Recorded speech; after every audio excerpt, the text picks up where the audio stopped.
ఆకాశములను సూచించిన సృష్టికర్త నీకు వందనాలు, స్తుతులు, స్తోత్రములు ప్రభా.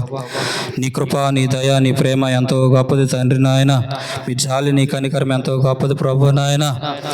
యెహోవా నీవు మార్పు లేని దేవుడు కనుక తండ్రి నాయన, ఇశ్రాయేల్ మీరు ఇంకా నశింపలేదని చెప్పిన తండ్రి నీకు వందనాలు ప్రభు నాయన. అవును ప్రభు నాయన, ఆనాడు ఉన్న నీ ప్రేమ తండ్రి నాయన, మీ జాలి, నీ కనికరం ఎంతో గొప్పది ప్రభు నాయన. తండ్రి నాయన, మాకంటే తెలివైన వారు, బలమైన వారు, తండ్రి జ్ఞానం గలవారు, చదువు, విద్య, డిగ్రీలు, తండ్రి అందసాదాలు ఉన్నవాళ్ళు, ఆస్తిపాస్తులు గలవారు ప్రభు నాయన. ప్రభు మరణించి మట్టిలోనికి వెళ్ళిపోయిన తండ్రి మీరు మమ్మల్ని ప్రభు ఇంకా కనికరించి ప్రేమించి నీ కృపలో తండ్రి నాయన ఇంకా ఆయుష్ పెంచి తండ్రి నాయన ఇంకా కొన్ని దినాలు తండ్రి నాయన బతకడానికి, ఇంకా కొన్ని దినాలు తండ్రి నాయన నీ మార్గంలో గడపడానికి, ఇంకా మమ్మల్ని మేము సరి చేసుకోవడానికి మీరు మాకు ఇచ్చిన ఈ అవకాశాన్ని బట్టి, ఈ యొక్క సందర్భాన్ని బట్టి మీకు వందనాలు, స్తుతులు, స్తోత్రులను ప్రభు నాయన. దేవా నీ కృప ఎంతో గొప్పది, నీ దయ ఎంతో గొప్పది ప్రభు నాయన. మీ జాలి, మీ కనికరం బట్టి తండ్రి నీ రెండో దినాన్ని జీవ కూటాల్లో ప్రభా మీరు మమ్మల్ని తీసుకొచ్చినందుకు వందనాలు, స్తుతులు, స్తోత్రములు తండ్రి. ఇగో తండ్రి నీ సమయాన్ని మీకు అప్పగిస్తున్నాను తండ్రి నాయన. నేను వట్టివాడిని, మట్టివాడిని తండ్రి ఎందుకు పనికిరాని వాడిని, తుమ్ము దువ్వులు వంటి నన్ను ప్రభా మీ సిలువ సాట్ల మరుగుపరిచి తండ్రి నాని కొద్ది సమయాన్ని ప్రభు నాయన మీరే నిలవబడి తండ్రి నాతో మాట్లాడి నన్ను దర్శించు. ఇక్కడికి వచ్చిన మా అందరితో మాట్లాడి మమ్మల్ని అందరినీ దర్శించమని ప్రభు నాయన, యథార్థంగా ఆత్మతోనూ సత్యంతోనూ నిన్ను ఆరాధించి మార్గంలోకి మమ్మల్ని నడిపించమని యేసుక్రీస్తు నామములో అడుగుచున్నాను పరమ తండ్రి, ఆమేన్.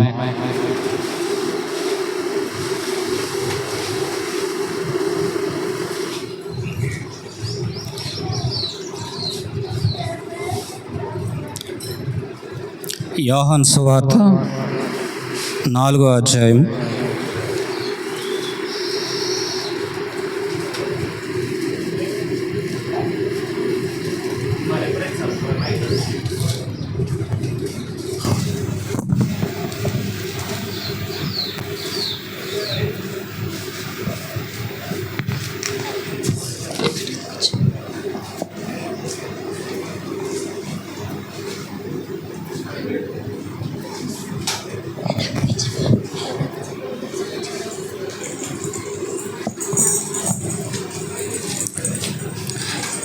యోహాను సువార్త 4వ అధ్యాయము 18 నుంచి 20 వచనాలు చదువు. నీకు 5 పెనిమిట్లుండిరి, ఇప్పుడు ఉన్నవాడు నీ పెనిమిటి కాడు, సత్యమే చెప్పితివనెను. అప్పుడు ఆ స్త్రీ, అయ్యా నీవు ప్రవక్తవని గ్రహించుచున్నాను. మా పితరులు ఈ పర్వతమందు ఆరాధించిరి, కానీ ఆరాధింపవలసిన అవసరము ఆ స్థలము యెరూషలేములో ఉన్నదని మీరు చెప్పుదురని ఆయనతో అనగా, యేసు ఆమెతో ఇట్లనెను, అమ్మా ఒక కాలం వచ్చుచున్నది, ఆ కాలమందు ఈ పర్వతం మీదనైనను యెరూషలేములోనైనను మీరు తండ్రిని ఆరాధింపరు. నా మాట నమ్ముము.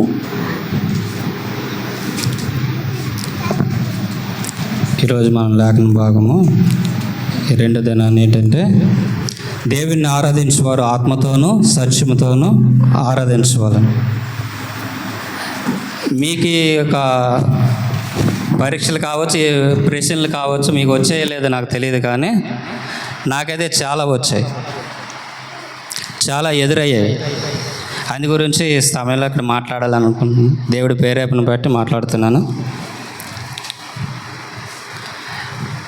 ఈ పరీక్షలు ఇటువంటి సమయంలో మీకు వచ్చి ఉంటే మీరు ఎలా జవాబు చెప్పి ఉన్నారో నాకైతే తెలియదు, కానీ దేవుడి స్థలంలో మాటలు చెప్పమన్నాడుగా చెప్తున్నాను. ఏంటి అంటే, మీరు నాకంటే పెద్దవారు, తెలివైన వారు, దేవుని మార్గంలో ముందుగానే నడుస్తున్నవారు. ఒక కాలము వచ్చి ఉన్నది, తండ్రిని ఆరాధించేవారు ఆత్మతోనూ సత్యంతోనూ ఆరాధించేవాళ్ళను. మీ గురించి ఈ విషయంలో మిమ్మల్ని అడిగి తెలుసుకోవాలంటున్నాను. ఎవరు తప్పుగా అనుకోవద్దు. మీకు తెలిసిన అనుభవాలని మీరు చెప్పవచ్చు. తండ్రిని ఆత్మతోనూ సత్యంతోనూ ఆరాధించడం అంటే ఏంటి? మీకు తెలిసిన అనుభవాలను చెప్పవచ్చు, పర్వాలేదు. ఆత్మతోనూ సత్యముతోనూ తండ్రిని ఆరాధించడం అంటే, ఇప్పుడు మనం చూస్తున్నాం సంఘాలు చాలా. యేసయ్య చెప్తున్నాడు, ఒక కాలం వచ్చి ఉన్నది వస్తుంది, వచ్చి ఉన్నది. తండ్రిని ఆరాధించేవారు ఆత్మతోనూ సత్యంతోనూ ఆరాధిస్తారు. ప్రవక్తలు తండ్రిని ఆరాధించాలంటే ఒక స్థలం ఉంది, అది యెరూషలేములో ఉంది, అక్కడే తండ్రిని ఆరాధించాలి అని చెప్పారు. మన పితరులు అయితే ఇష్టానుసారంగా ఎక్కడ పెడితే అక్కడ బలిపీఠాలు కట్టించి కానీ రాజుల ద్వారా బలవంతం చేత పెట్టబడి కానీ ఆయా స్థలాల్లో బలులు అర్పించారు. అది కరెక్ట్ కాదు అని ఆ స్త్రీ చెప్తుంది. స్త్రీ ప్రవర్తతో చెప్తుంది. పితరులు ఆయా స్థలాల్లో రాజుల వాళ్ళ బలవంత పెట్టబడి ఆరాధించారు. అయితే ఆరాధించవలసిన స్థలము యెరూషలేములో ఉంది అని స్త్రీ యేసయ్యతో చెప్తుంది. ఎందుకంటే ప్రవర్త అనుకొని. యేసు ప్రభువారు ఏం చెప్తున్నారంటే, అమ్మ, ఒక కాలం వచ్చి ఉన్నది, తండ్రిని ఆరాధించేవారు ఆత్మతోనూ సత్యంతోనూ ఆరాధిస్తారు. అయితే యెరూషలేములోను కానీ ఈ పర్వతమందు కానీ అది వీలు పడవచ్చు, పడకపోవచ్చు, ఎక్కడైనా ఆరాధించవచ్చు. ఇప్పుడు తండ్రిని ఎక్కడైనా ఆరాధించడం జరుగుతుందా లేదా? రూల్ ప్రకారం ఉప్పు కారం ఏమీ ఉండదు, సప్పగా ఉంటుంది. ఉప్పు కారం ఉండదు. మొన్న ఒక ఆయన వచ్చారు, ఆయన పలాసలో సేవ చేస్తున్నారంట. మీరు శలక్కాయలు తొక్కలతోనే తినేస్తారు. రవణనయ్య, నేను ఉన్నా. మేము మా సంఘంలోనైతే శలగ తొక్కలు ఒలిసి శనగగుడ్లు నోట్లో పెడతాం, మీరు తొక్కలతోనే తినేస్తారు. కావాలంటే అన్నయ్యని అడగండి, ఆయన అన్నారు. నిజమా? మన సంఘంలో తొక్కలతోనే తినేస్తామంటే దేవుని వాక్యాన్ని చదివినట్లుగానే మాట్లాడతామా? ఆ లోతులోనికి ఏమాత్రం వెళ్ళమా? అంత ఆత్మ నడిపింపు దేవుడు మనకి ఇవ్వలేదా? అసలు ఈ లోతులోనికి కానీ, ఈ వాక్యంలోనికి కానీ, ఈ ఒక పునాదిలోనికి కానీ ఎవరైనా వచ్చి కరెక్ట్గా వినగలిగితే ఇందులో నుంచి బయటకు వెళ్ళడానికి ఎవరు ఇష్టపడరు. అది నేను రుచి చూశాను కాబట్టి చెప్తున్నాను. అయితే ఆయన వచ్చేమో, మీరు చలక్కాయ ఒలిచి తొక్కలతోనే నవిలేస్తారు, ఎలా పడితే అలాగే తినేస్తారు అనేసి మొన్ననే ఒక ఆయన అన్నారు. మమ్మల్ని హైదరాబాద్ కూడా రావాలని చెప్పారు. ఆయన మాటలు ఆయన చెప్పారులేండి. కొన్ని సమస్యలు, కొన్ని పరిస్థితులు నాకు ఎదురయ్యాయి అన్నాను కదా. మా సంఘానికి రండి అని చెప్పినప్పుడు వాళ్ళు ఇచ్చారండి, మీ సంఘంలో చప్పట్లు కొట్టరు, ఆరాధన చేయరు, అంటే పాటదారు ఆరాధన చేసి ఏమైనా సరే సందడి ఉండదు అని మాట్లాడినట్లు కొన్ని చెప్పారు. మీకు ఇలాంటి అనుభవాలు ఏమైనా ఎదురయ్యేవా? అయ్యాయో లేదో నాకు తెలియదు. అయితే తండ్రిని ఆత్మతోనూ సత్యంతోనూ ఆరాధించడం అంటే ఏంటి? నాకు ఏ డౌట్ వచ్చినా ఖచ్చితంగా అడిగి కనుక్కుంటాను. ఎందుకంటే తెలుసుకోవడంలో తప్పేమీ లేదు. మనకు తెలిసిన విషయాలు తెలియజెప్పవచ్చు, తెలియని విషయాలు నేర్చుకోవచ్చు. బైబిల్ మనల్ని నేర్పిస్తుంది కాబట్టి నేర్చుకుంటాం. తండ్రిని ఆరాధించేవారు యథార్థంగా ఆరాధించరు, ఆత్మతోనూ సత్యంతోనూ ఆరాధిస్తారు. అట్టివారే కావాలని తండ్రి లేదా దేవుడు వెతుకుతున్నాడు. ఈరోజు చాలామంది ఆరాధిస్తున్నారు కదా, ఎతకవలసిన అవసరము దేవుడికి ఎందుకు ఇంకా వచ్చింది? చెప్పాలంటే లక్షల మంది, కోట్ల మంది ఆరాధిస్తున్నారు కదా. 24వ వచనం, దేవుడు ఆత్మ గనుక ఆయనను ఆరాధించువారు ఆత్మతోనూ సత్యముతోనూ ఆరాధింపవాలను. దేవుడు ఆత్మ గనుక ఆయన ఆరాధించేవారు ఆత్మతోనూ సత్యంతోనూ ఆరాధింపవాలను.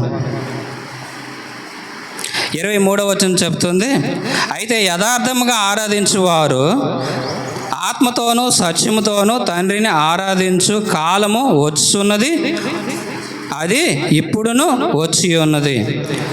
తన్ను ఆరాధించువారు అట్టివారే కావాలనని తండ్రి కోరుచున్నాడు. అలాంటి వారే నాకు కావాలి, ఆరాధించేవారు. చాలామంది ఉన్నారు, లక్షల మంది కదా. అలాంటి వారే కావాలి. మరి వారు ఎలాంటి వారు తండ్రిని ఆరాధించగలుగుతారు? ఇది వరకు మీరు ఎన్నోసార్లు ఈ మాట విని ఉంటారు, కానీ ఆత్మతోనూ సత్యంతోనూ తండ్రిని ఆరాధించేవారు అలాంటి వారే కావాలి. ఎలాంటి వారు? యోహాను సువార్త 17వ అధ్యాయం.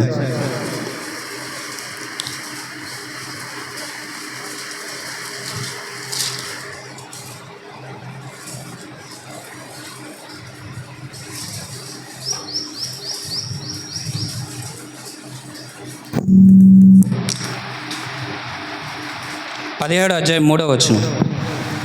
అద్వితీయ సత్యదేవుడైన అద్వితీయ సత్యదేవుడు అయిన నిన్నును నీవు పంపిన యేసుక్రీస్తును ఎరుగుటయే నిత్య జీవం. చాలమ్మ.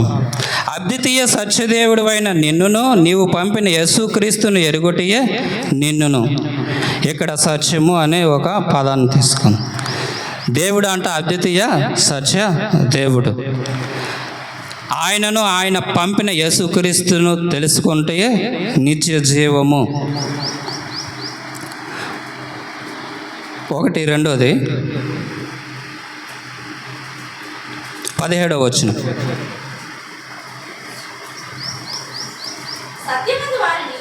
సత్యమందు వారిని ప్రతిష్ఠ చేయము, నీ వాక్యమే సత్యము. నీవు నన్ను లోకమునకు పంపిన ప్రకారము నేనును వారిని లోకములోనికి పంపితిని.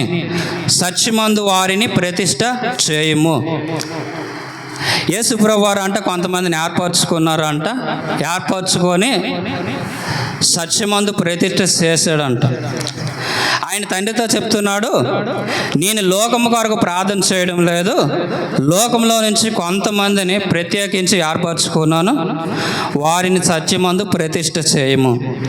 ప్రతిష్ఠ అంటే ఏంటి? ప్రతిష్ఠ అంటే ఇప్పుడు చాలా గుడుల్లోన విగ్రహాలను ప్రతిష్ఠ చేస్తారు కదా. విగ్రహాలని పూజించే ముందు ప్రతిష్ఠ చేసి నిలబెడతారు. నిలబెట్టిన తర్వాత అది ఆ స్థలంలోనే ఉంటుందా, ఇంకా వేరే స్థలంకి మారిపోద్దా? ఏ స్థలంలో ప్రతిష్ఠ చేస్తారో అదే స్థలంలో అది కదలకుండా మెదలకుండా ఉంటుంది. సత్యమందు ప్రతిష్ఠ చేయమంటే దేవుని వాక్యమే సత్యం. దేవుని వాక్యమందు ప్రతిష్ఠ చేయబడదు. ఆత్మతోనూ సత్యంతోనూ ఆరాధించడం అంటే ఒక క్వశ్చన్కి మనకు ఆన్సర్ దొరికినట్లే. నాకు కూడా దొరికింది కాబట్టి నేను చెప్తున్నాను. సత్యమందు ప్రతిష్ఠ చేయడం అంటే దేవుని వాక్యమే సత్యము, దేవుని వాక్యమును బట్టి ప్రతిష్ఠ చేయడం. ఎలా ప్రతిష్ఠ చేయాలి? దేవుని వాక్యాన్ని బట్టి ఎలా ప్రతిష్ఠ చేయాలి? అదే యోహాను సువార్త 1వ అధ్యాయం చూద్దాం.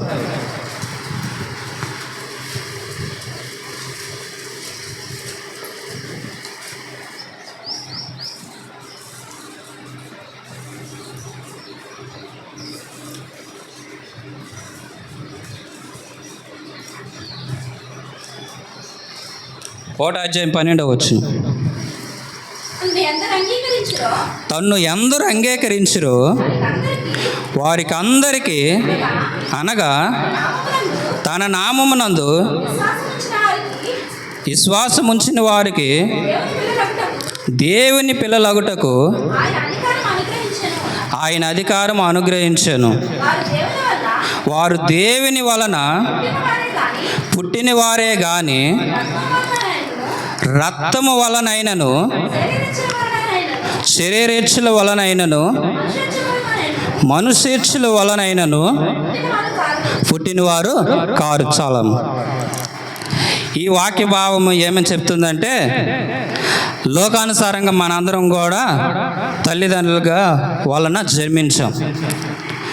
కానీ బైబిల్ చెప్తుంది, తనను ఎందరైతే అంగీకరిస్తారో, తన నామం ముందు ఎందరైతే విశ్వాసం ఉంచుతారో వారందరూ కూడా దేవుడి పిల్లలు అగుటకు దేవుడు అంటే అధికారాన్ని అనుగ్రహించి ఒక ట్యాంప్ వేసి ముద్రించి ఉంచాడంట. నీవు దేవుడిని అంగీకరిస్తే నీవు దేవుని కుమారుడవు, దేవుని కుమార్తెవు. మనము దేవుడిని అంగీకరిస్తే దేవుని కుమారులము కుమార్తెలము అని ఆయన ఒక ముద్ర వేశాడు. ఇదే మాట ఎఫెసీ పత్రికలో కూడా ఉంటుంది. ఆయన మనకు ఆత్మ ద్వారా ఒక ముద్రించాడని. వారు ఎలాగంటే వారంటే వారు దేవుని వలన పుట్టిన వారే కానీ రక్తం వలనైనను శరీరేచ్ఛల వలనైనను మనుషేచ్ఛల వలనైనను పుట్టినవారు కారు. నీవు దేవుని వాక్యం వలన జన్మిస్తే, నీవు మారు మనసు పొందితే దేవుని వాక్యము ద్వారా నీకు రక్షణ కలుగుతుంది. ఆ దినాన్ని నీవు దేవుని కుమార్తెవి, దేవుని కుమారుడవు. ఓ మార్పు లేకుండా మందిరానికి వెళ్ళి పాటలు పాడి ఆరాధించి హల్లెలూయా స్తోత్రం స్తోత్రం స్తోత్రం అని చెప్తే ఏమాత్రం కూడా అది ఆత్మతోనూ సత్యంతోనూ ఆరాధించినట్లు కాదు. కానే కాదు. దేవుని వాక్యమే సత్యము. ఆ సత్యం ద్వారా నీవు జన్మిస్తే నీవు మారు మనసు కలుగుతుంది. ఆ సత్యం ద్వారా నీ జీవితము, మన జీవితం మార్చబడితే మనకు మారు మనసు లభిస్తుంది. కాబట్టి దేవుడు అంట, వీరు నా కుమారులు, నా కుమార్తెలు, వీరిని నేను పుట్టించాను, వీరిని నేను నా కుమారులుగా సేకరించాను అని ఆయన ముద్రిస్తాడంట. ఆయన ముద్రిస్తాడు. వారి ఆత్మతోనూ సత్యంతోనూ ఆరాధించడానికి అర్హులు. వారంటే శరీర వెచ్చల వల్ల కానీ మనుషేచ్ఛల వల్ల కానీ ఇక మీదట పుట్టినవారు కారు. క్రీస్తుని ఎరగక ముందు అలాగే ఉండవచ్చు, కానీ క్రీస్తుని ఎరిగిన తర్వాత, దేవుని వాక్యం ద్వారా నీవు ప్రతిష్ఠించబడిన తర్వాత నీకంటూ ఒక సత్యం అనేది ప్రతిష్ట చేయబడింది. సాధారణంగా ఒక విగ్రహం ప్రతిష్ఠ చేస్తే ఏ స్థలంలో ప్రతిష్ఠ చేస్తారో అదే స్థలంలో అది నిలబెడతారు. నిలబెట్టిన తర్వాత అది అలాగే స్టాండ్గా అక్కడే ఉంటుంది. నిన్ను కూడా సత్యం మందు ప్రతిష్ఠ చేస్తే, వాక్యం మందు ప్రతిష్ఠ చేస్తే అదే స్థలంలో నీవు నిలబడాలి. అదే వాక్యం ద్వారా నీవు ప్రతిష్ఠ చేయబడాలి. ఆ వాక్యం నుంచి కుడికి కానీ ఎడమకి కానీ తొలగడానికి, తొట్టిల్లడానికి వీలు లేదు. తొట్టిల్లే సమస్యలు, తొట్టిల్లే అటువంటి పరిస్థితులు సైతానుడు లేదా లోకస్తులు లేదా కుటుంబము చాలా తీసుకొని వస్తాయి. ఎన్నో వస్తాయి, కానీ నీవు తొట్టిల్లడానికి వీలు లేదు. తొట్టిల్లేవంటే దేవుని యొక్క కుమార్తె, కుమారుడు అనే అర్హతను కోల్పోతావు. సత్యము నీలో ఉండదు. మనము దేవుని కుమారులము, దేవుని కుమార్తెలము అని నిత్యము పిలువబడాలంటే మనలో చీకటి ఏమాత్రం కూడా ఉండకూడదు. యోహాను రాసిన మొదటి పత్రిక 1వ అధ్యాయం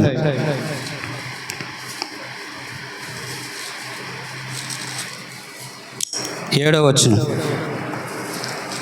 అయితే ఆయన వెలుగులో ఉన్న ప్రకారము మనమును వెలుగులో నడిచినడలా మనం అన్యోన్య సహవాసము గలవారమై ఉన్నాము. అప్పుడు ఆయన కుమారుడైన యేసు రక్తము ప్రతి పాపము నుండి మనల్ని పవిత్రునిగా చేయను. 5వ వచనం కూడా చదువు. మేము ఆయన వలన విని మీకు ప్రకటించే వర్తమానమేమనగా, దేవుడు వెలుగై ఉన్నాడు, ఆయన యందు చీకటి ఎంత మాత్రమూ లేదు. ఆయనతో కూడా సహవాసం గలవారమని చెప్పుకుని చీకటిలో నడిచినడలా మనం అబద్ధం ఆడుచు సత్యమును జరిగింపకుందుము. చాలు. ఆయనతో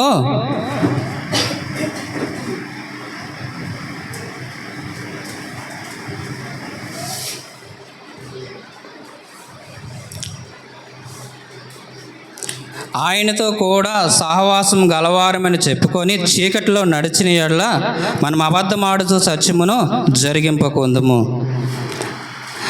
ఆయనతో సహవాసం కలిగి ఉన్నాం అంటే దేవుని వాక్యముతో సహవాసం కలిగి ఉన్నాం.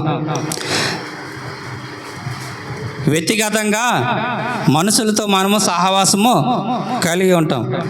కానీ ఇక్కడ బైబిల్ చెప్తుంది ఆయనతో సహవాసం అంటే ఆయన వ్యక్తిగతంగా మనకు కనిపించరు, శరీరంగా ఒక ఆకారంగా ఆయన మనకే కనిపించరు.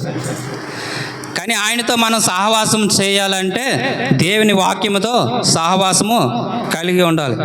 దేవుని వాక్యముతో సహవాసం కలిగి ఉన్నామని చెప్పుకొనుచు చీకట్లో నడిచిన యెడల మనలో సత్యం ఉండదు. సత్యమును జరిగింపకుందుము. దేవుని వాక్యమే సత్యము. ఆ వాక్యానికి మనము చోటు ఇవ్వకుండా వాక్యం నుండి మనము దారి తొలగుతున్నాం అన్నమాట. చీకట్లో మనం ఏమైనా నడిస్తే ఆ వాక్యం నుండి మనము పక్కదారిలోకి వెళ్ళిపోతున్నాం, పక్క మార్గంలోకి వెళ్ళిపోతున్నాం.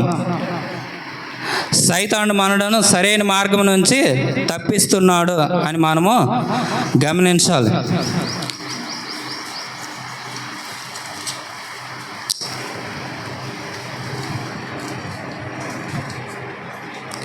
దేవుణ్ణి ఆరాధించేవారు ఆత్మతోనూ సత్యముతోనూ ఆరాధించవాలను.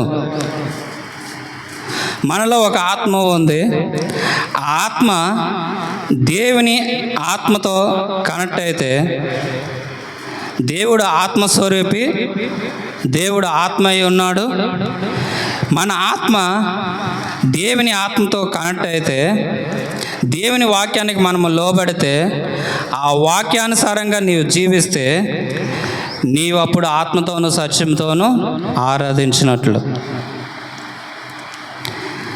నీలో దేవుని వాక్యముకు నీవు లోబడితే, దేవుని వాక్యం ద్వారానే నీవు సరిచేయబడితే, దేవుని వాక్యం ద్వారానే మనము నడిపించబడితే మనము ఆత్మతోనూ సత్యంతోనూ ఆరాధించినట్లు.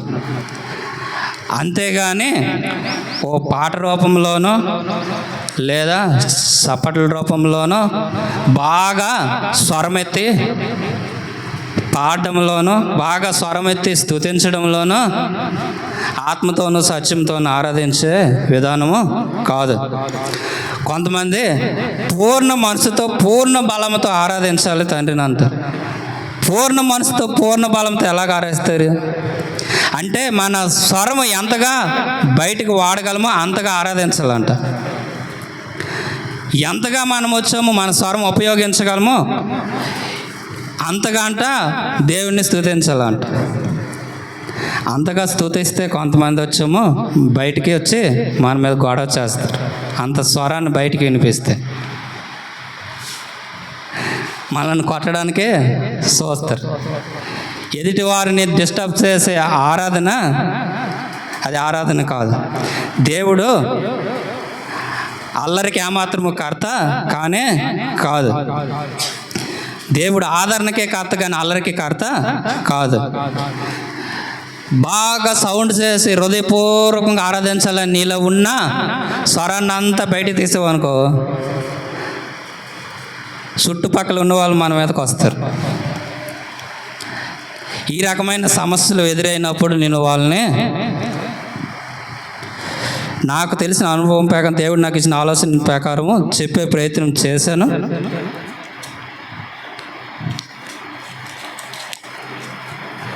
యోహాను సువార్త 17వ అధ్యాయం మళ్ళీ చూద్దాం. 17వ వచనం నుంచి.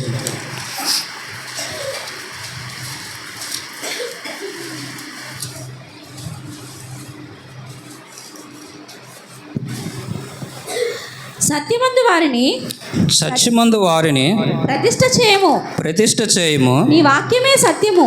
నీ వాక్యమే సత్యము. నీవు నన్ను లోకమునకు పంపిన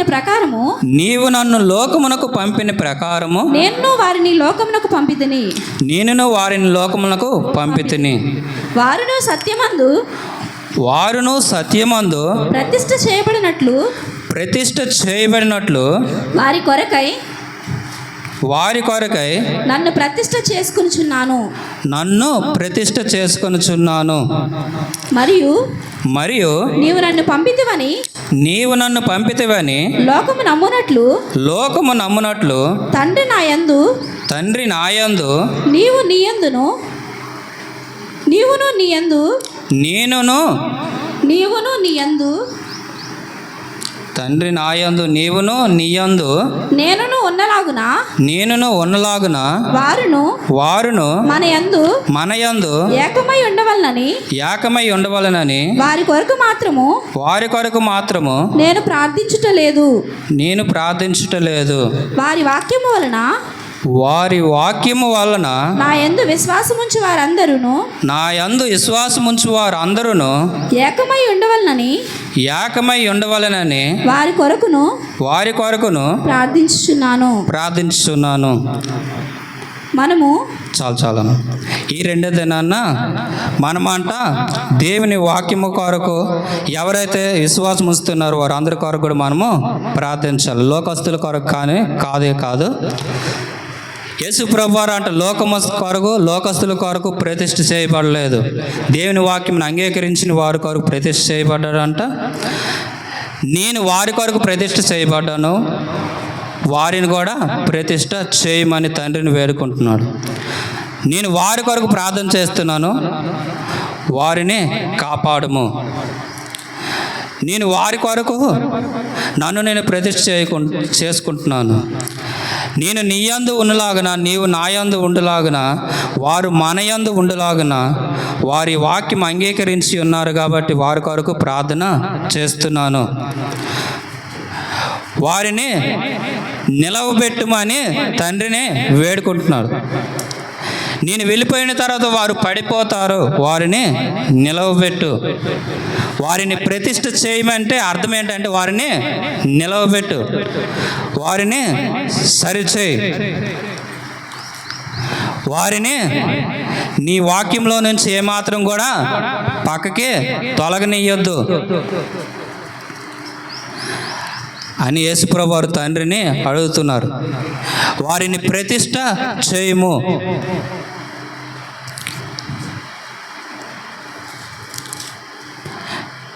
యోహాను రాసిన మొదటి పత్రిక 5వ అధ్యాయం.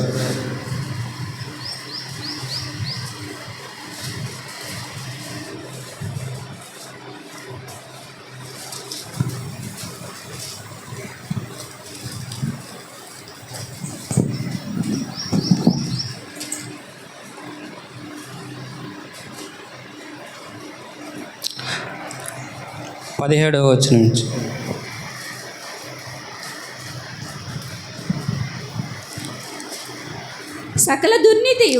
సకల దుర్నీతియు పాపము అయితే మరణకరము కానీ పాపము కలదు. దేవుని మూలముగా పుట్టినవాడెవడును పాపము చేయడని ఎరుగుదుము.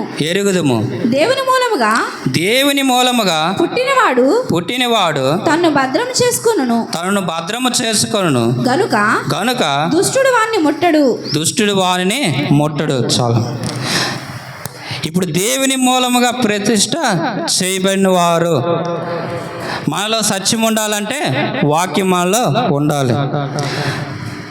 మనలో సత్యం ఉండాలంటే వాక్యం ద్వారా మనము జన్మించిన వారమై ఉండాలి. దేవుని మూలముగా పుట్టిన వారు అంటే ఎలా పుడతారు? ప్రత్యేకంగా యేసు ప్రభు దగ్గరికి ఒక పరిసయ్యుడు వచ్చాడంట. రాత్రి వేళ వచ్చాడు. నికోదేము అనేసి ఒకడు కొత్తగా జన్మించాలని ఆయన చెప్తే, మళ్ళా నేను తల్లి గర్భంలోనికి వెళ్ళి మరలా జన్మించడం వీలు పడుతుందా, సాధ్యపడుతుందా అని అడిగాడంట. కొత్తగా జన్మించడం అంటే ఒకసారి మనము జన్మించినాక మరలా జన్మించడం వీలు పడుతుందా అని అడిగితే ఆయన అంటున్నాడు, ఒకడు ఆత్మ మూలంగాను శరీర మూలంగాను జన్మించడం అంటే దేవుని వాక్యం వలన జన్మించాలి. దేవుని వాక్యం వలన జన్మించిన వారికే దేవుని మూలముగా పుట్టిన ఒక అర్హత ఉంటుంది. వానిలోనే అద్వితీయ సత్యదేవుడు వాక్యం అనే సత్యముతో ప్రతిష్ఠ చేసి ఉన్నాడు. అట్టి వారికే నిజమైన మారు మనసు కలిగి ఉన్నారు. వారే దేవుని మూలముగా పుట్టినవారు.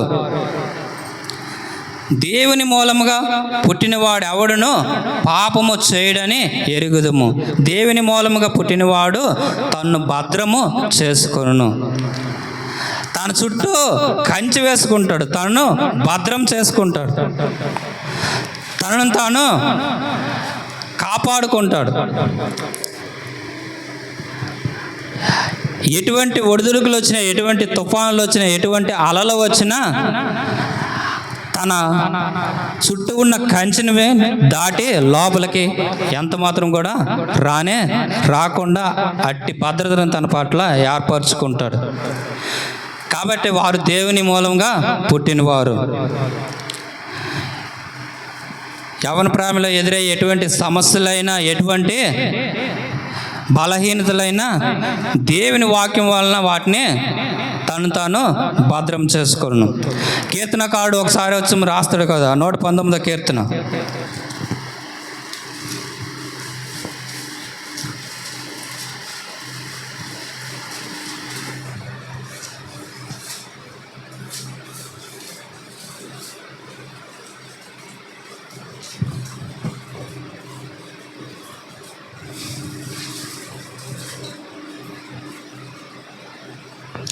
నూట 19వ కీర్తన 9వ వచనం. యవనస్తులు దేని చేత తమ నడక శుద్ధిపరచుకొందురు. నీ వాక్యమును బట్టి దానిని జాగ్రత్తగా చూచుకొనుట చేతనే కదా. దేవుని వాక్యమును బట్టి అంట మన ప్రవర్తన జాగ్రత్తగా చూసుకుంటా అంట ఏమవుతుంది అంటే మనము భద్రం చేసుకుంటాం, మనల్ని మనము సరి చేసుకునగలుగుతాం.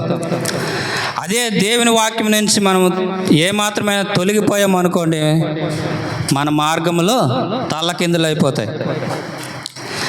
దేవుని వాక్యమును బట్టి మనల్ని మనము భద్రం చేసుకుంటే, మనల్ని మనం సరి చేసుకుంటే, మనల్ని మనం జాగ్రత్తగా చూసుకుంటే అప్పుడు మనల్ని మనము భద్రం చేసుకుంటాం, కాపాడుకుంటాం. ఎగ్జామ్స్ టైంలో స్టూడెంట్లు బాగా చదువుతారు, శ్రద్ధ పెడతారు. ఈ 10 నెలల్లో వారు వచ్చాము అంత శ్రద్ధ పెడితే ఎగ్జామ్స్ టైంలో అంత టెన్షన్ పడవలసిన అవసరం కానీ, అంత హృదయంలో కలవరం చెందవలసిన అవసరం కానీ రాదు. ఎందుకు ఈ 10 నెలల్లో వాళ్ళు వచ్చాము అంత శ్రద్ధ పెట్టి చదివారు కాబట్టి ఎగ్జామ్స్ టైంలో నేను ఫెయిల్ అయిపోతానేమో, లేకపోతే నాకు వచ్చేమో మంచి మార్కులు రావేమో అనేసి స్వల్ప ఆలోచన, అల్ప ఆలోచన ఏమాత్రం కూడా రాదు. అలాగే దేవుని వాక్యంను బట్టి మనల్ని మనం భద్రం చేసుకుంటే, ఎప్పటికప్పుడు మనల్ని మనము సరి చేసుకుంటే మనం ఎప్పుడు కూడా దేవుని మార్గంలో నుంచి తొలగిపోము, సత్యము నుంచి తొలగిపోము. దేవుని వాక్యమే సత్యము. దేవుని పరిశుద్ధాత్మ మన ఆత్మతో కనెక్ట్ అయినప్పుడు అప్పుడు మనం దేవుని ఆత్మతోనూ సత్యంతోనూ ఆరాధించినట్లు. దేవుని వాక్యానుసారంగా మనం జీవిస్తే దేవుని మనం ఆత్మతోనూ సత్యంతోనూ ఆరాధించినట్లు. దేవుడు అలాంటి వారే కావాలని దేవుడు కోరుకుంటున్నాడు. అంతేగాని ఓ సందడి చేసి ఓ సౌండ్ పెట్టి మనం వచ్చాము ఆరాధన చేయాలి, ఈరోజు బాగా ఆరాధన జరగాలంటే మంచి ఆరాధన పాట ఒకటి తీసుకోవాలి, మంచిగా సౌండ్ సిస్టమ్ పెట్టాలి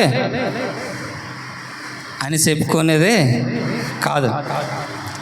దేవుని ఆత్మతోనూ సత్యంతోనూ ఆరాధించడం అంటే వాక్యమందు నీవు ప్రతిష్ట చేయబడాలి. మొదటిగా వాక్యం ద్వారా మనము జన్మించాలి, రెండోది వాక్యం ద్వారా మనము ప్రతిష్ట చేయబడాలి. ప్రతిష్ఠించిన ఒక విగ్రహము ఎలాగైతే అదే స్థలంలో నిలబడుతుందో, వాక్యం ద్వారా ప్రతిష్ఠ చేయబడిన మనము అదే స్టాండ్ మీద నిలబడాలి, వాక్యమైన స్టాండ్ మీద. ఇంకా అటు ఇటు తొట్టెళ్ళడానికి ఏమాత్రము వీల్లేదు.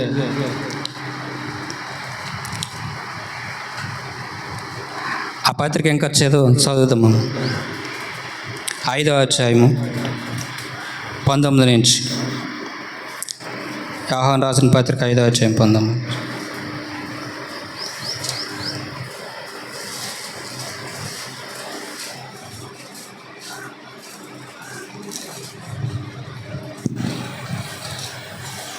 మనము దేవుని సంబంధులమనియు మనము దేవుని సంబంధులమనియు లోకమంతయు దుష్టుని అందు ఉన్నదనియు ఎరుగుదుము.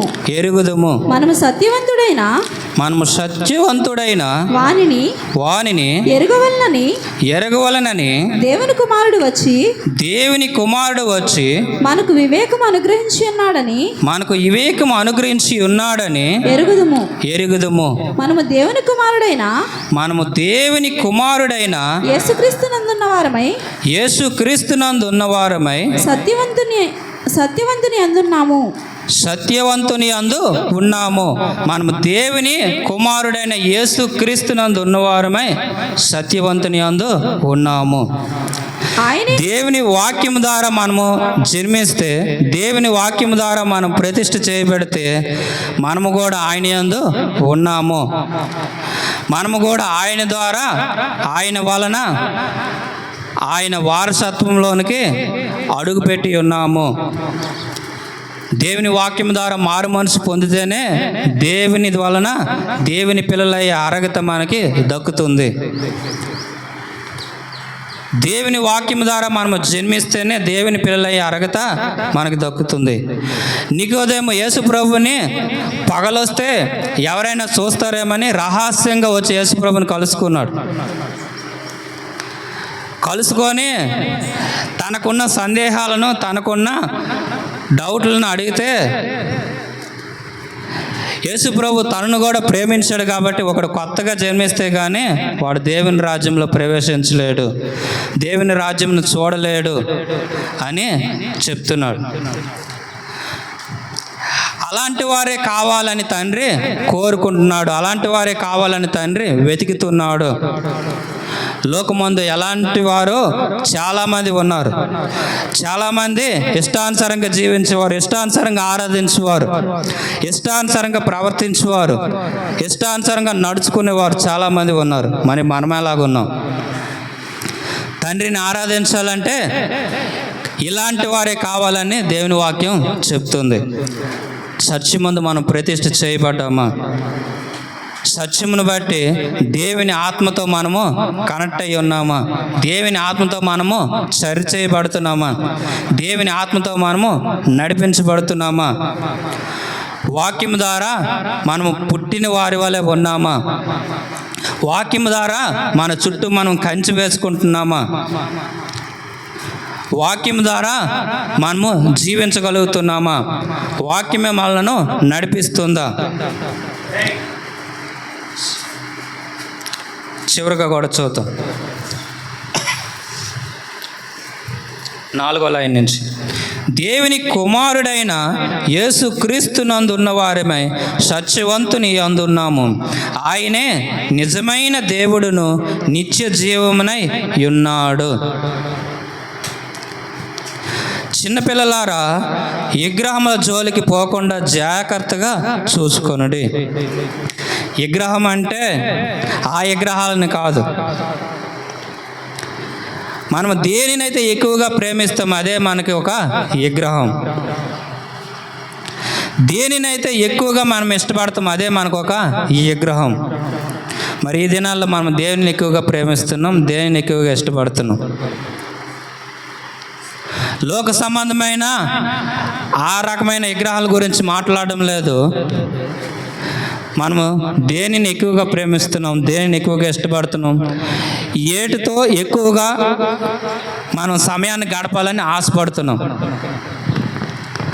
ఏ వస్తువుతో ఎక్కువగా సమయాన్ని గడపాలని ఆశపడుతున్నాం, ఏ వ్యక్తితో ఎక్కువగా సమయాన్ని గడపాలని ఆశపడుతున్నాం,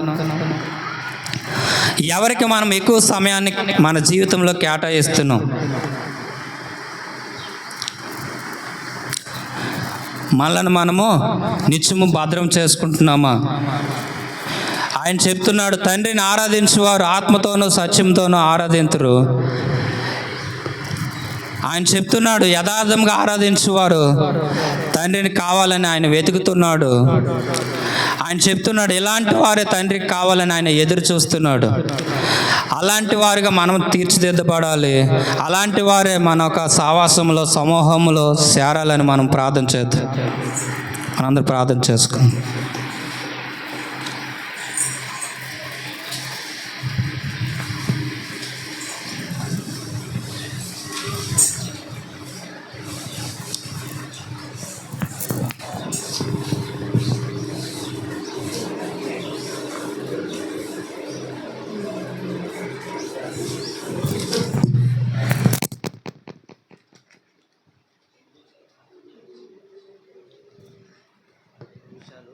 చేపించి అందరితో అప్పుడు వచ్చేసాం.